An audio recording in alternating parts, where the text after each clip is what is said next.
अगर हमारे रामगिरी महाराज के तरफ या गांडूंना समजलं पाहिजे ना, नाहीतर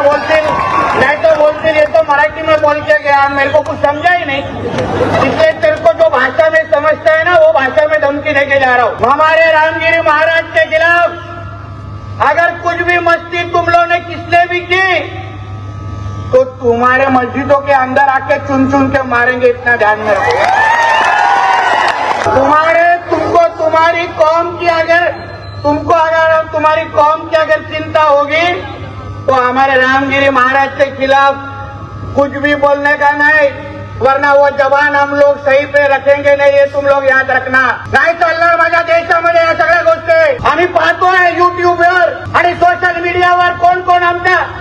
रामगिरी महाराजांच्या बद्दल एक एक मौली उठतायत आणि भाषण देत आहेत, धमक्या देत आहेत, त्यांना अंगावर जाण्याची भाषा करतात।